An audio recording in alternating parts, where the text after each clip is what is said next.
Praise the Lord. பரிசுத்த தோழமை ஜீவிதங்களே, எல்லோரும் எப்படி இருக்கிறீங்க? நல்லா இருக்கிறீங்களா? இந்த காணொளி மூலமாக உங்கள் எல்லாரையும் நான் பார்ப்பதில் மிக்க மகிழ்ச்சி அடைகிறேன்.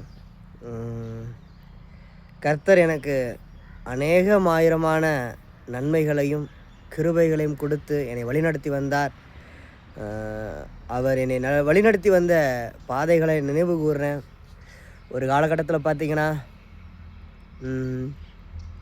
தங்குறதுக்கு கூட எனக்கு இடம் இல்லாமல் ரோட்டோரத்தில் தூங்குறதான நல்ல ஒரு சாக்கியத்தை ஏற்படுத்தி கொடுத்தார்.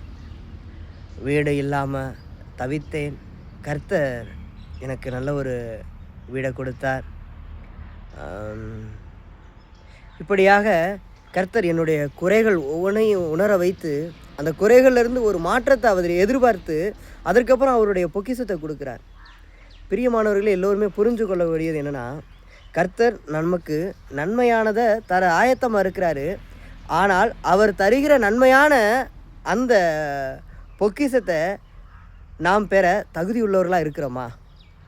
இஸ்ரவேல் ஜனங்களுக்கு கானான் தேசத்தை தருவேன்னு சொல்லிட்டாரு. கானான் தேசம் நன்மையானது. ஆனால் அந்த கானான் தேசத்தை சுதந்திரித்து கொள்ளக்கூடியதான பக்குவம் அவர்களுக்கு வேணும் இல்லையா? அதனால தான் அந்த வனாந்தர பாதைகளை நடத்தி வர்றாரு.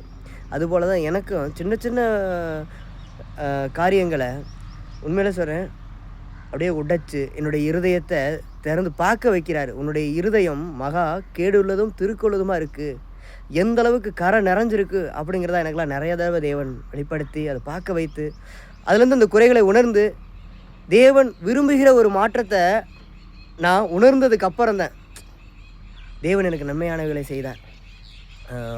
ஊழிய பாதை என்பது ஒரு சாதாரண வாழ்க்கை அல்ல, உடைக்கப்படுகிற ஒரு வாழ்க்கை, உடைக்கப்பட்டு உருவாக்கப்படக்கூடிய ஒரு வாழ்க்கை தான்.